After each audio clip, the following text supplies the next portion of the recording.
Hello everyone, welcome back to my YouTube channel guys kid. कैसे हैं आप सभी? आई होप आप लोग डॉर्जेट की तैयारी एकदम बेहतरीन तरीके से कर रहे होंगे। तो जैसे कि हम लोग एंकलेस सॉन्डर्स मॉसबी सॉन्डर्स का थ्योरी पढ़ रहे हैं, hand written note, short notes, easy note जो बोलते हैं उसको, जो मैंने खुद से प्रिपेयर किया है। 1 साल लगे हैं मुझे वो नोटसेट का सॉरी वो नोट्स प्रिपेयर करने में। तो उसके लिए वो चीजें बहुत डिफिकल्ट, मतलब बुक की लैंग्वेज डिफिकल्ट है, लेकिन बुक जो है सॉन्डर्स की बहुत अच्छी है। तो मैंने उसको इजी बना करके आप लोगों को देने की कोशिश की है एज ए नोट्स। ठीक है, अगर आप लोगों को नोट्स मेरे अच्छे लगते हो तो चैनल को सब्सक्राइब करें और क्लास को ज़्यादा से ज़्यादा शेयर करें और मेरे साथ बने रहे। कमेंट बॉक्स में कमेंट करें और मुझे ऐसे ही सपोर्ट करते रहें। जितने लोग भी मुझे सपोर्ट किए हैं मेरे चैनल को सब्सक्राइब करके, उनके लिए उनको मैं अपने दिल से बहुत बहुत धन्यवाद बोलती हूँ। बहुत बहुत धन्यवाद आप लोगों का, बहुत बहुत थैंक यू। और ऐसे ही आप लोग मेरे साथ बने रहें, मुझे सपोर्ट करते रहें और जल्द से जल्द जो है 500 सब्सक्राइबर पहुंचा देते। जैसे कि हम लोग पिछली क्लास में पढ़े थे, वाइटल साइन का चैप्टर पढ़े थे और लेबोरेटरी रेफरेंस के बारे में पढ़े थे। तो उसका जो मैंने बोला था कि थियरी प्लस हम लोग एमसीक्यू के साथ साथ करेंगे एंकलेस सॉन्डर्स का। तो आज हम लोग चैप्टर नंबर 10 का थियरी कंप्लीट करने के बाद आज हम लोग एमसीक्यू प्रैक्टिस करेंगे। ठीक है, तो ज्यादा क्वेश्चंस नहीं दिए हैं, तो एक ही क्लास में हम लोग क्वेश्चन 10-12 क्वेश्चन, कैसे कितने क्वेश्चन है, 14 क्वेश्चन है। ठीक है, खत्म कर देंगे हम इसको। चलिए स्टार्ट करते हैं बिना किसी देरी का। जल्द से जल्द जो है क्लास को जल्दी से जल्दी शेयर कर दीजिए सभी लोगों में। तो चलिए आज की क्लास जो है वो हमारे सामने पहला क्वेश्चन रखा हुआ है, आप स्क्रीन पे देख सकते हैं। अम, यहाँ पे दिया है a client with atrial fibrillation. एक क्लाइंट जो है उसको क्या है, क्या हुआ है, उसको आर्ट्रियल फिब्रिलेशन हुआ है। ठीक है, क्या हुआ है, क्लाइंट जो है आर्ट्रियल फिब्रिलेटर का क्लाइंट है।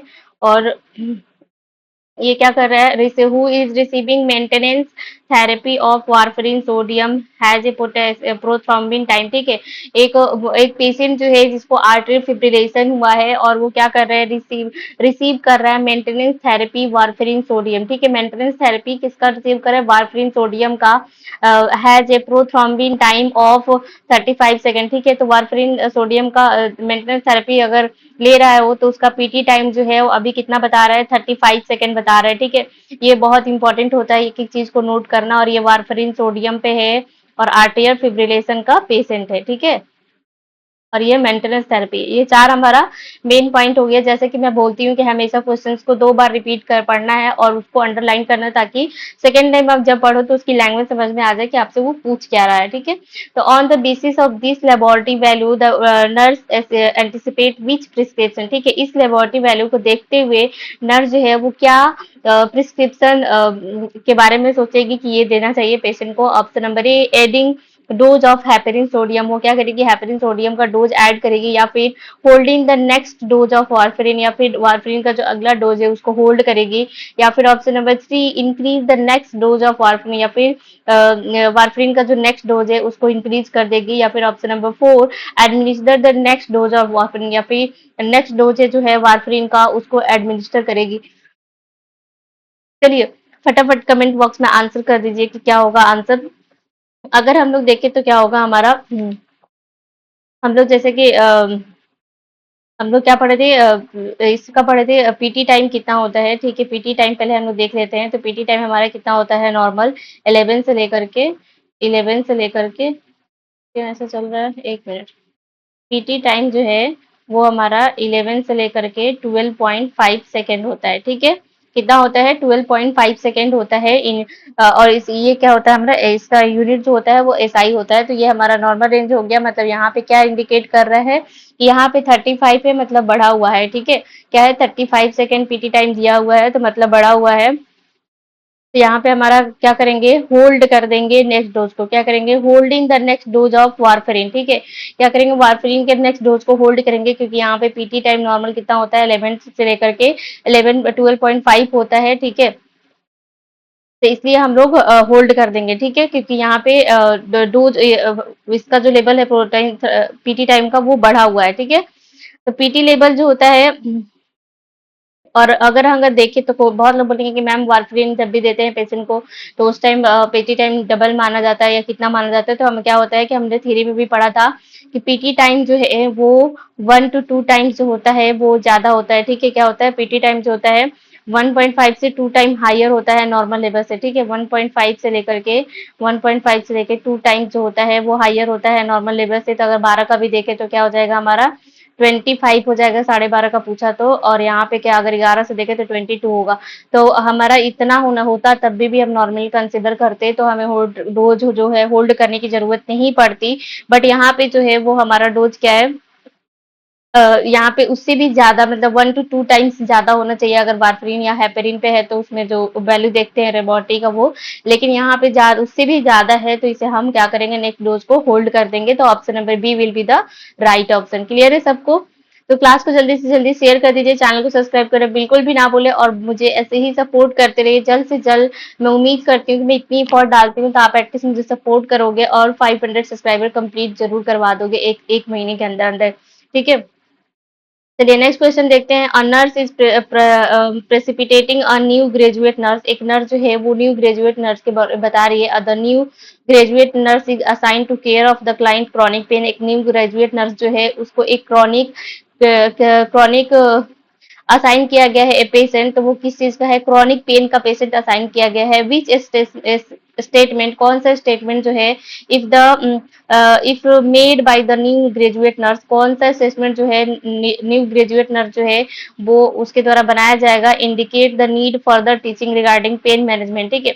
जिसमें क्या होगा, इंडिकेट करेगा कि नीड और further teaching regarding pain management के बारे में बताई गई, ठीक है। तो option number A, I will sure to ask my client what their pain level is on the scale of 0 to 10। वो जो है नर्स से पूछेगी कि क्लाइंट का लेवल ऑफ पेन क्या है, स्केल के अकॉर्डिंग 0 to 10 में उसकी क्या रेटिंग है पेन की। या फिर option number B, I know that I should follow up after giving medication to make sure it is effective. या फिर वो जानती है कि मैं जो मेडिसिन मेडिसिन जो दिया जा रहा है पेशेंट को, फॉलो अप के बाद पेशेंट को मेडिकेशन जो दे रहे हैं वो जो है वो इफेक्टिव है। या फिर option number C, I will sure cure into any indicator that client may be exaggeration pain, ठीक है। वो श्योर करती है कि जो भी इंडिकेशन होगा पेशेंट का, क्लाइंट का, वो पेशेंट जो है उसको इंडिकेट करेगा, ठीक है। Option option number A, I know the pain is older than might manifest as sleep disturbance और डिप्रेशन। वो जानती है कि पेन जो है वो ओल्डर क्लाइंट में होता है, माइट भी क्यों हो सकता है, क्योंकि मैनिफेस्ट और स्लीप डिस्टर्बेंस और डिप्रेशन की वजह से। चलिए कमेंट बॉक्स में आंसर बता दीजिए कि क्या होगा। टीचिंग प्लान आपसे पूछा है।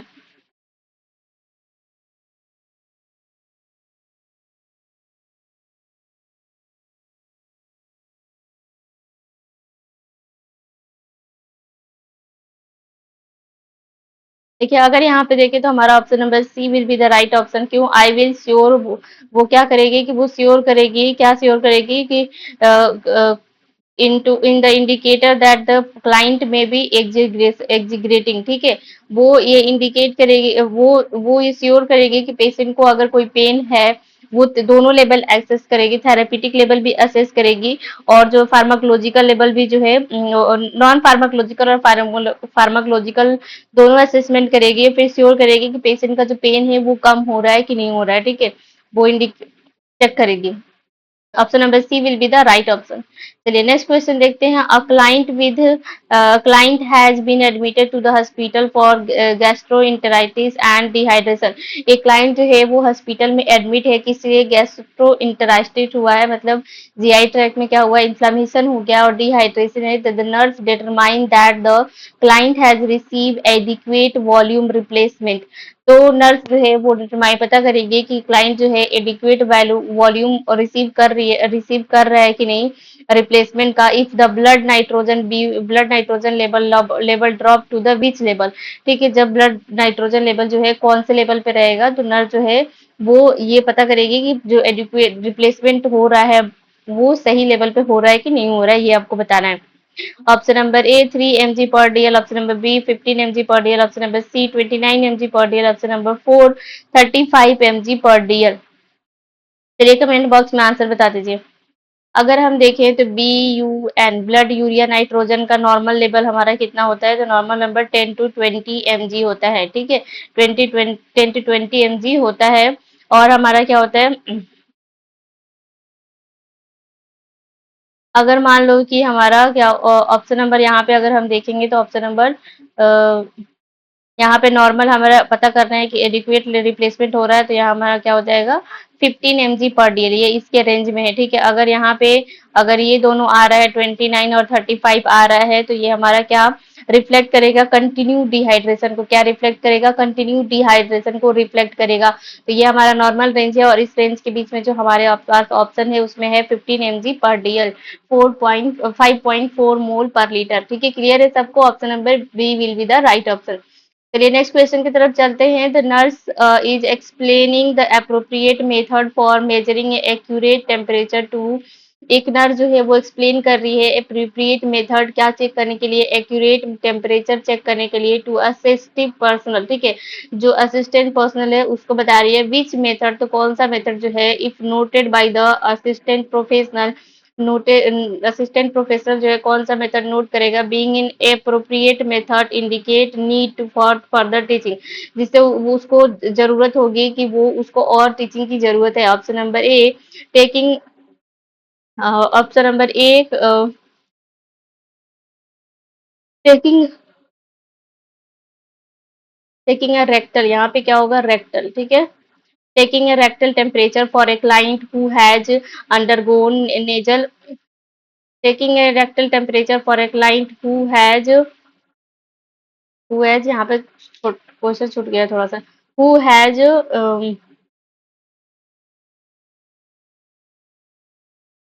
undergone nasal surgery, क्या है अंडरगोन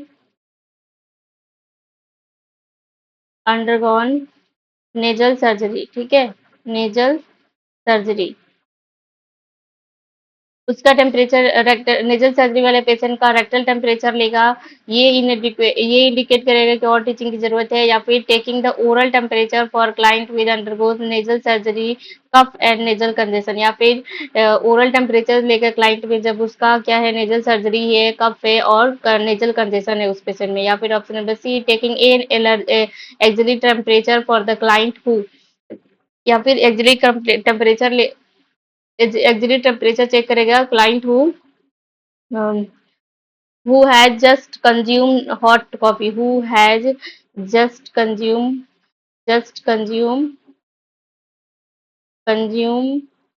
hot coffee। ठीक है, क्या कॉफी, हॉट कॉफी। ठीक है, और taking the temperature on has just consume hot coffee, neck behind the eat using electronics device for the client who diaphoretic. ठीक है, ऑप्शन नंबर क्या होगा, सही बताए, जो जिसमें की और फर्दर टीचिंग की जरूरत है असिस्टेंट पर्सनल को। तो ये कमेंट बॉक्स में आंसर कर दीजिए कि क्या होगा। अगर यहाँ पे हम देखें तो यहाँ पे हमारा ऑप्शन नंबर सेकेंड हो जाएगा, option number second will be the right. Taking the oral temperature, और नेजल जो है वो नेजल सर्जरी हुआ है और कफ है और नेजल कंजेशन है, उसमें अवॉइड करना चाहिए वन।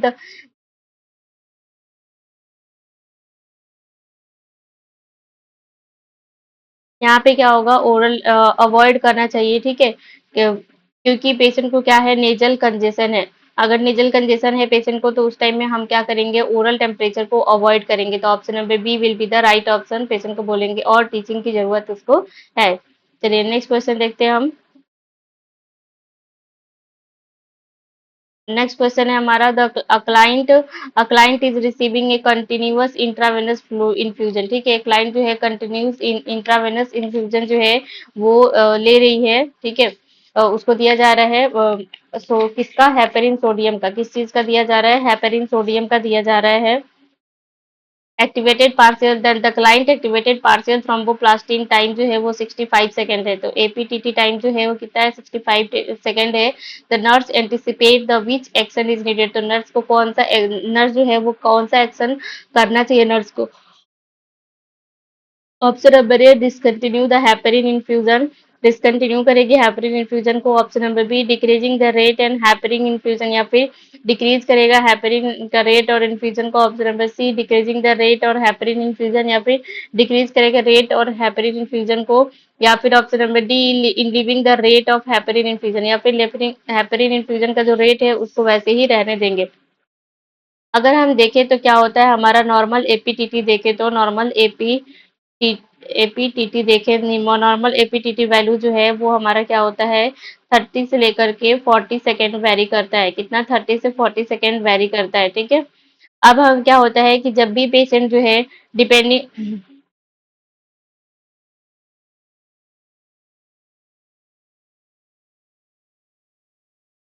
तो यहाँ हमारा क्या हो जाएगा, ये हमारा क्या होता है कि जैसे कि हम लोग पिछले क्वेश्चन में पढ़े थे कि क्या होता है कि अगर पेशेंट वारफरीन और हेपेरिन थेरेपी पे है तो उसका जो टाइम चेक करते हैं उसमें पीटी टाइम, इसमें एपीटीटी टाइम, वो 1 से 2 जो होता है, 1 to 2 टाइम्स क्या होता है, अगर तक आता है उस थेरेपी पे है, तो अगर हेपेरिन थेरेपी पे है तो 1 to 2 टाइम क्या होता है, एक्स्ट्रा होगा। तो क्या होगा हमारा, एक्स्ट्रा होगा। तो ये हमारा रेंज बनेगा 60 और यहाँ से 80, ठीक है। अगर इसके बीच में रेंज है तो यहाँ पे हमारा क्या है, 65 रेंज है, तो इसे हम क्या करेंगे, ऑप्शन नंबर 4 हो जाएगा, leaving the rate of heparin infusion is as it, ठीक है। हेपेरिन इन्फ्यूजन जो है वो जैसे चल रहा है, जितना डोज पे, उसको हम लोग वैसे ही रहने देंगे। क्लियर है सबको? फिर चलिए नेक्स्ट क्वेश्चन में चलते हैं। क्लास को जल्दी से जल्दी शेयर कर दीजिए, चैनल को सब्सक्राइब करना बिल्कुल भी ना भूलें। और क्लास कैसा लगा आप कमेंट बॉक्स में कमेंट भी किया करें, और सब्सक्राइब के साथ साथ, ताकि मुझे थोड़ा और मोटिवेशन मिले। और अगर कहीं कुछ छूट जाता है या कोई मिस्टेक होता है तो वो भी आप कमेंट बॉक्स में कमेंट करें, ताकि मैं अगले क्लास में जो उसे और बेहतर तरीके से कर पाऊंगी, बेटर से बेटर आपको देने की कोशिश करूंगी, ठीक है। तो चलिए नेक्स्ट क्वेश्चन देखते हैं। The client with history of heart failure, client क्या है, हिस्ट्री है हार्ट फेलियर का, ठीक है। Due to for due to क्यों है ये client of history of heart failure है, is due to for a morning dose, ठीक है। यहाँ पे मॉर्निंग मॉर्निंग डोज है, मॉर्निंग डोज ऑफ फ्रूसामाइड, सुबह का मॉर्निंग डोज के हार्ट फेलियर हो गया। हिस्ट्री है हार्ट फेलियर का, क्यों? क्योंकि मॉर्निंग ड्यू टू फ्रूसामाइड जो है मॉर्निंग डोज में दिया गया है, with serum potassium label if noted the client laboratory report. तो कौन सा सीरम पोटेशियम लेवल जो है वो नोट किया जाएगा पेशेंट के लैब रिपोर्ट में? Would the nurse report before administering the dose of furosemide, जो नर्स को फ्रूसेमाइड देने से पहले चेक करना चाहिए था। Option number A 3.2 milliequivalent, option number B 3.8, option number C 4.2, option number D 4.8। चलिए कमेंट बॉक्स में आंसर कर दीजिए फटाफट, क्या हो जाएगा। तो अगर हम यहाँ पे देखें तो हमारा क्या हो जाएगा, नॉर्मल पोटेशियम का लेवल अगर हम देखते हैं तो हमारा क्या होता है, 3.5 से लेकर के 5.1 होता है, ठीक है। ये हमारा नॉर्मल होता है। तो यहाँ पे अगर इस रेंज में देखें तो हमारा क्या हो जाएगा, 3, यहाँ पे हमारा ऑप्शन जो है वो ऑप्शन नंबर ये हो जाएगा, ठीक है। Option number A will be the right option. Nurse को जो है ये वाला ये जो लेवल है वो चेक करने के बाद ही फ्रूसेमाइड का नेक्स्ट डोज आपको देना चाहिए था, ठीक है, एडमिनिस्टर करना चाहिए। या फिर फ्रूसेमाइड देने से पहले इसको आपको पोटेशियम का लेवल नॉर्मल रेंज चेक करना चाहिए। क्लियर है सबको? चलिए नेक्स्ट क्वेश्चन की तरफ चलते हैं। The several laboratory tests are prescribed for a client and the nurse review result of test। एक नर्स सेवरल रिपोर्ट जो टेस्ट प्रिस्क्राइब किया गया है फॉर क्लाइंट के लिए, तो नर्स क्या करे, रिव्यू कर रही है रिजल्ट, टेस्ट जो आया है उसके रिजल्ट को। Which laboratory that test result would the nurse report, तो कौन सा लैब वैल्यू जो है नर्स रिपोर्ट करेगी। Selected that apply, option number A platelet 35,000 पर MMQ, option number B sodium 150 होगा, पोटेशियम यहाँ पे ऑप्शन नंबर 3 पोटेशियम जो है 5 होगा milliequivalent, option number C segment neutrophils 40%, option number D serum creatinine 1 mg per DL, option number D white blood cells 3000 per Q. चलिए comment में फटाफट comment कर दीजिए कि क्या होगा आंसर। अगर हम यहाँ पे देखें तो रिपोर्ट करने वाला क्या हो जाएगा कि सबसे पहले प्लेटलेट हमारा क्या है, 35,000 थे। It's a more severe condition of the patient, ठीक है। ब्लीडिंग की चांसेस यहाँ पे ज्यादा होगी क्योंकि प्लेटलेट जो है वो डिक्रीज है।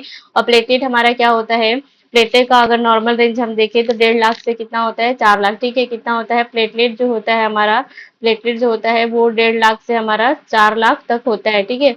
4 लाख तक होता है, ठीक है, नॉर्मल रेंज कंसिडर किया जाता है।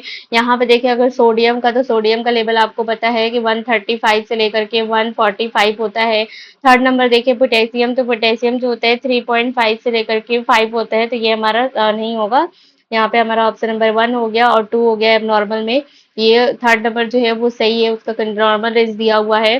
फिर हमारा क्या आ गया फोर्थ नंबर की सेगमेंटेड न्यूट्रोफिल्स, ठीक है। सेगमेंटेड न्यूट्रोफिल्स जो है सेगमेंटेड न्यूट्रोफिल्स जो है वो हमारा कितना दिया है 40%, जबकि हमारा सेगमेंटेड न्यूट्रोफिल्स जो होता है न्यूट्रो न्यूट्रो न्यूट्रोफिल न्यूट्रोफिल जो है वो हमारा कितना होता है 62 से लेकर के 68% होता है। ठीक है, कितना होता है 62 से लेकर 68% होता है।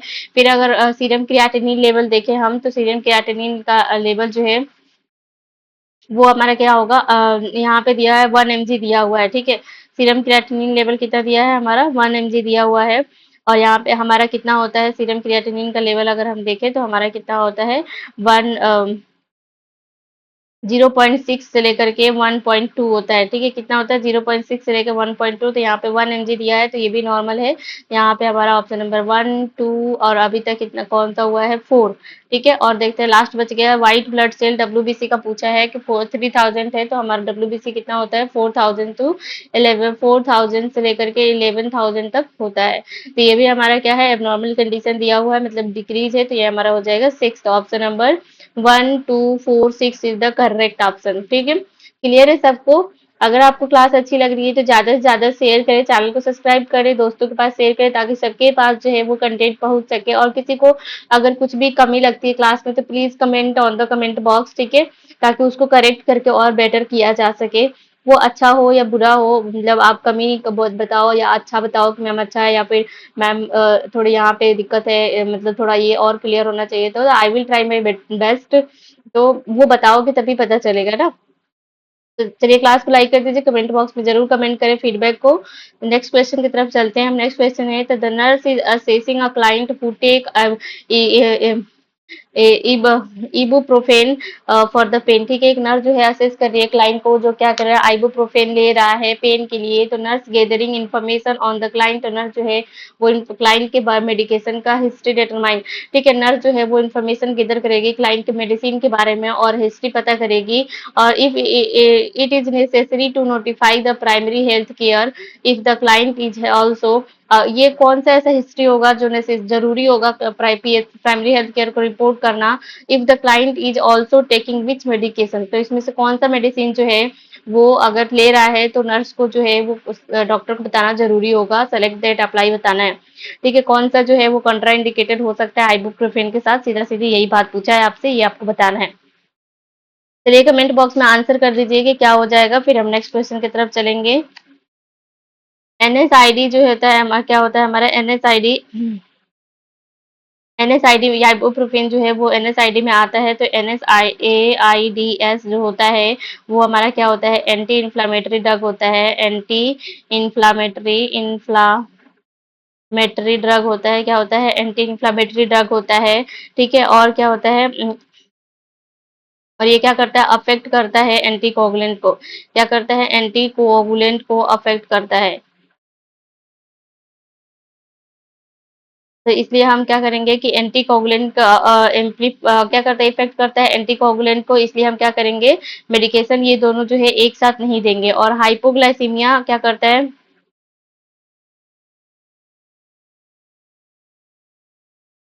अगर हम यहाँ पे देखें तो क्या इस ऑप्शन नंबर ए हमारा जो ऑप्शन नंबर बी जो है ग्लिमीपिराइड। ठीक है, यहाँ पे वार्फरिन जो है वो एंटी कोगुलेंट हो गया, तो इसके साथ हम नहीं देते ऑप्शन नंबर बी ग्लिमीपिराइड।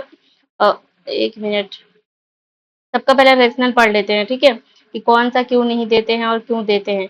यहाँ पे हमारा क्या हो गया एंटी इन्फ्लामेटरी ड्रग है, मेडिकेशन क्या ये एक साथ नहीं लेते हैं, हमारा ऑप्शन नंबर ए सही हो गया, एंटीकोगुलेंट के साथ नहीं लेते हैं। फिर हाइपोग्लाइसीमिया के क्लाइंट जो है ग्लिमीप्रेडाइड दे रहे हैं, तो हाइपोग्लाइसीमिया क्या कॉज करता है,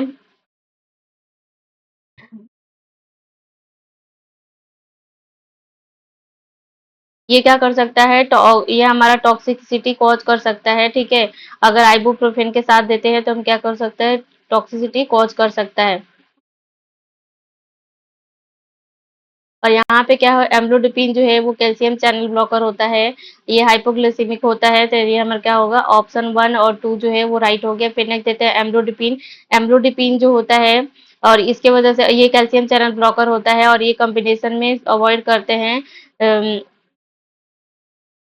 ठीक है, कॉम्बिनेशन में क्या करते हैं, अवॉइड करते हैं। ठीक है, कैल्शियम चैनल ब्लॉकर और आइबुप्रोफेन जो है एक साथ नहीं देते हैं, तो हमारा ऑप्शन नंबर क्या हो जाएगा, 3। 1 2 3 will be the right option. फिर ये जो है ये हमारा बीपी का मेडिसिन है, इससे वो रिलेटेड नहीं है, तो option number 1 2 3 will be the right option. Clear है सबको?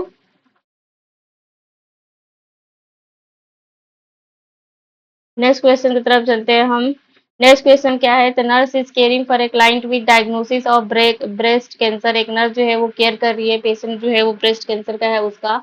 हु इज इम्यूनो सप्रेस, उसका जो है यूमिन जो है वो सप्रेस है। The nurse would implement neutrophil precautions, neutropenic precautions, nurse जो है वो इम्प्लीमेंट करेगी कि न्यूट्रोपिनिक प्रिकॉशंस जो है वो ले। If the client white blood cells count which value, तो client white blood cell WBC का काउंट कितने लेवल तक आ जाएगा, तो उसको न्यूट्रोपिलिक प्रिकॉशन जो है वो लेना जरूरी है। Option number A 2000, option number B 5800, option number C 8400, option number D 11500। चलिए कमेंट बॉक्स में आंसर बता दीजिए क्या हो जाएगा।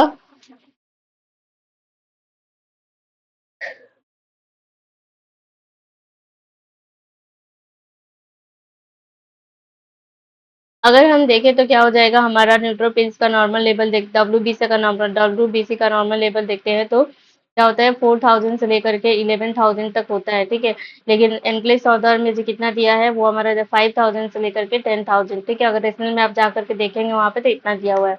फिर इसमें क्या होता है कि इसमें हम चेक करते हैं, अगर डिक्रीज होगा तो क्या होगा, नंबर ऑफ सर्कुलेटिंग डब्ल्यूबीसी जो है वो हम चेक करते हैं। अगर इससे कम होगा तो क्या होगा, वो रिस्क पर इन्फेक्शन होता है। ठीक है, क्या होता है, इन्फेक्शन की रिस्क बढ़ जाता है। तो यहाँ पे हम देखें तो अगर हमारा ऑप्शन क्या हो जाएगा, इसमें जो है सबसे कम है, कितना है, 2000 है, 2000 mmQ। तो ये जो है option number A will be the right option. Clear है? फिर चलिए नेक्स्ट क्वेश्चन चलते हैं। अब हमारा क्लास बस 5 मिनट 5-7 मिनट में खत्म हो जाएगा, क्योंकि बस 2-3 क्वेश्चन और बच गए हैं। चलिए फटाफट क्वेश्चन को खत्म करते हैं। The client with the history of आर्टियल fibrillation, एक क्लाइंट जो है उसको क्या है, एएफ है। ठीक है, है क्लाइंट जो है वो आर्टरियल फिब्रिलेशन है, brought to the emergency department. यहाँ पे आ रही है, इमरजेंसी डिपार्टमेंट में आ रही है, has accidentally been taking 2 times prescribe dose of warfarin. वो एक्सीडेंटली क्या हुआ है कि पास्ट वीक, पिछले वीक में क्या हुआ था कि 2 टाइम प्रिस्क्रिप्शन का जो डोज था वो 2 टाइम मतलब 2 डोज एक साथ ले लिया। After noting that the client has no evidence of obvious bleeding, उसके बाद से नोटिस किया जा रहा है कि कोई ऑब्वियस ब्लीडिंग नहीं, कोई ब्लीडिंग प्रेजेंट नहीं है क्लाइंट में। The nurse plan to take which medicine, nurse जो है वो क्या प्लान करेगी, कौन सा एक्शन लेने के लिए। Option number A prepare to administer an antidote, option number A जो है वो प्रिपेयर करेगी एडमिनिस्टर करने के लिए एंटीडोट। चलिए नेक्स्ट क्वेश्चन हमारा, तो हम क्या पढ़ रहे थे कि यहाँ पे डिपार्टमेंट एक्सीडेंटली। ठीक है, तो planners take which action, nurse जो है वो कौन सा एक्शन लेगी, अब prepare to administer the antidote administer करेगी, या फिर option number B draw the sample for the type of cross match और ट्रांसफ्यूज द क्लाइंट, या फिर सैंपल ड्रॉ करेगी और क्रॉस मैच करेगी और ट्रांसफ्यूज करेगी क्लाइंट को, या फिर ड्रॉ करेगी sample for activated partial thromboplasty time, या फिर सैंपल ड्रॉ करेगी एपीटीटी के लिए, या फिर option number 4 draw the sample of prothrombin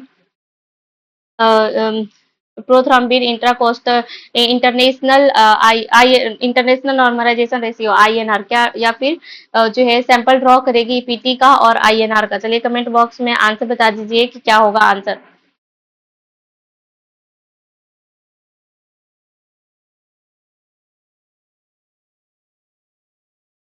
देखिए यहाँ पे है, जो नर्स जो है वो क्या करेगी, पीटी का सैंपल जो है वो ड्रॉ करेगी। ठीक है, तो ऑप्शन नंबर 4 जो है वो ऑप्शन सही हो जाएगा, पीटी और आईएनआर का सैंपल ड्रॉ करेगी। इससे क्या पता चलेगा कि क्लाइंट जो है वो रिस्क है कि नहीं ब्लीडिंग का, वो चीज पता चल जाएगा। Option number 4 will be the right option. चलिए नेक्स्ट क्वेश्चन देखते हैं, बस 2 क्वेश्चन बच गया है और फटाफट क्वेश्चन को खत्म करते हैं बिना किसी डिले के। A nurse is caring for a post-operative client who is receiving demand dose hydromorphone by the patient control analgesic pump for the pain control। एक नर्स जो है वो पोस्ट ऑपरेटिव क्लाइंट को रिसीव कर रही है, जिसका डिमांड डोज क्या है, हाइड्रोमोरफोन बाय पेशेंट कंट्रोल कर रहे हैं analgesia pump for the pain control के लिए। ठीक है, तो nurse enter the client room में जाती है और देखती है कि the client drowsy record for following vital sign. ठीक है, कुछ वाइटल साइन जो है वो फॉलो गिर रहा है और पेशेंट जो है वो ड्राउजनेस फील कर रहा है, तो टेम्परेचर कितना है वो 97.2 डिग्री फ़ारेनहाइट 36.2 डिग्री सेल्सियस, ठीक है। और ओरली है, और पल्स जो है वो कितना है 42 बीट्स, मतलब पल्स जो है वो डिक्रीज है। और ब्लड प्रेशर जो है 101 से लेके 58 है, तो ये भी बीपी भी जो है डिक्रीज है। रेस्पिरेटरी रेट जो है 11 है, मतलब इसको तो फिर भी कंसिडर किया जा सकता है। एंड द एसपीओ2 क्या है 93, 93 3 litre of oxygen nasal cannula, ठीक है। नेजल कैनुला 3 लीटर ऑक्सीजन दिया जा रहा है, उसके हिसाब से 93% है। तो नर्स जो है टेक फर्स्ट, नर्स क्या करेगी सबसे पहले ये आपको बताना है। सबसे पहले अगर हम देखें तो अगर यहाँ पे हमारा क्या है रेस्पिरेटर, हमारा सबसे पहले क्या चल रहा है, ओपियोइड एनाल्जेसिक चल रहा है पेशेंट को। ओपियोइड एनाल्जेसिक, ओपियोइड एनाल्जेसिक, ठीक है। तो क्या करेंगे, हमारा सबसे पहले ओपियोइड एनाल्जेसिक है अगर पेशेंट को, तो क्या हमारा हो सकता है रेस्पिरेटरी, क्या हो जाएगा, रेस्पिरेटरी डिप्रेशन कॉज करता है, ठीक है। क्या कॉज करता है, respiratory, respiratory, respiratory depression, depression, respiratory depression cause करता है, ठीक है। तो जब रेस्पिरेटरी डिप्रेशन कॉज करेगा तो क्या हो जाएगा, असेसमेंट फाइंडिंग में क्या हो जाएगा, हमारा बीपी जो है ओवर डोज हो गया, ओवर। और यहाँ पे जो दिया हुआ है तो हमारा क्या हो जाएगा, ये जितने भी साइन सिम्टम्स है ये इंडिकेट कर रहा है कि क्या इंडिकेट कर रहा है, over dose of, over dose of opioid analgesic, ठीक है। ओपियोइड एनाल्जेसिक का ओवर डोज हो गया है। तो नर्स जो है वो सबसे पहले क्या करेगी, अटेम्प्ट करेगी टू अराउज द क्लाइंट, ठीक है। क्या करेगी, अराउज द क्लाइंट सबसे पहले, option number B will be the right option. Over, जितने ये सिम्टम्स ये है वो ओवरडोज ऑफ क्या है, ओपियोइड्स है। रेस्पिरेटरी डिप्रेशन कॉज कर रहा है जिसकी वजह से बीपी लो हो रहा है, सैचुरेशन रेट गिर रहा है, ब्रीदिंग रेट गिर रहा है, और पल्स जो है वो भी गिर रहा है, ठीक है। तो option number B will be the right option. Next question की तरफ चलते हैं हम। The client has haemoglobin level 10.8 gram per DL, client जो है उसका haemoglobin level 10.8 gram per DL है। The nurse interprets that this result is most likely caused by which condition note in the client history. इस, तो ये nurse जो है वो क्या इंटरप्रिटेट करेगी कि रिजल्ट जो है मोस्ट लाइकली क्या कॉज करेगा, कंडीशन में जो क्लाइंट का हिस्ट्री में नोट किया जाएगा, विच कौन सा condition, option number A dehydration, option number B heart failure, option number C iron deficiency anaemia, option number D chronic obstructive pulmonary disease. चलिए कमेंट बॉक्स में आंसर कर दीजिए कि क्या हो जाएगा। नॉर्मल हीमोग्लोबिन का लेवल देखिए तो कितना होता है हमारा, 12 से लेकर के 18 mg पर डीएल होता है। तो यहाँ पे हमारा क्या हो रहा है, 10 है, तो हमारा आयरन डेफिशिएंसी एनीमिया जो है वो iron, iron deficiency, iron deficiency anaemia, ठीक है। क्या हो रहा है हमारा, आयरन डेफिशिएंसी एनीमिया हो रहा है पेशेंट को। तो यहाँ पे हम क्या, option number C will be the right option, iron deficiency anaemia note करेंगे। नेक्स्ट क्वेश्चन देखते हैं, आज का लास्ट क्वेश्चन है। क्लास को जल्दी जल्दी शेयर कर दीजिए और चैनल को सब्सक्राइब कर दीजिए, और जितना ज्यादा हो सके मुझे सपोर्ट करें, और क्लास में फीडबैक भी बताएं कि कहाँ पे क्या मिस्टेक है या फिर क्या अच्छा है, क्लास कैसा लगा आप लोगों को, ये कंटेंट कैसा है मेरा, ये सारी चीज आपको फीडबैक में जरूर बताना है ताकि मेरी भी एनर्जी जो है वो बने रहे। तो चलिए नेक्स्ट देखते हैं हम। अ client with the peptic ulcer disease, एक क्लाइंट जो है पेप्टिक अल्सर डिजीज है। हिस्ट्री ऑफ, हिस्ट्री क्या है, जीआई ब्लीडिंग है। प्लेटलेट काउंट जो है 30, प्लेटलेट काउंट जो है वो 30,000 है,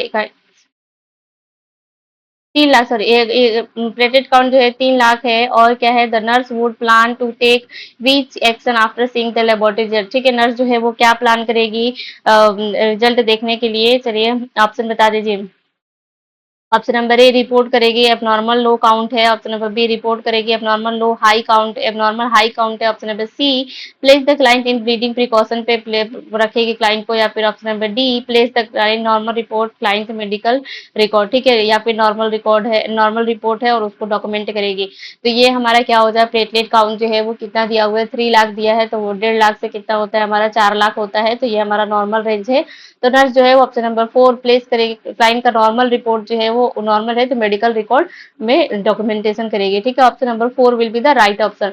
आज का क्लास जो है वो हमारा यहीं पे खत्म होता है। आई होप आप लोगों को मेरी क्लास अच्छी लगती होगी, मेरी नोट्स और कंटेंट अच्छे लगते हो तो क्लास को लाइक करना बिल्कुल भी ना भूले, ज्यादा से ज्यादा लोगों के पास शेयर करना भी ना भूले, और ज्यादा से ज्यादा मुझे सपोर्ट करे।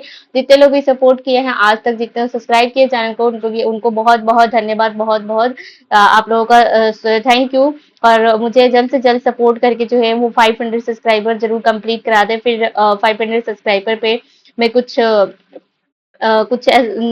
अच्छा करने का सोच रही हूँ, तो जल्द से जल्द मुझे वो चांसेस मिले, इसलिए आप चैनल को सब्सक्राइब कर दे और मुझे सपोर्ट करें। और आज के लिए इतना ही, मिलते हैं नेक्स्ट क्लास में, नेक्स्ट थ्योरी क्लास होगी नेक्स्ट हमारा नेक्स्ट चैप्टर का। तो आज के लिए इतना ही, धन्यवाद।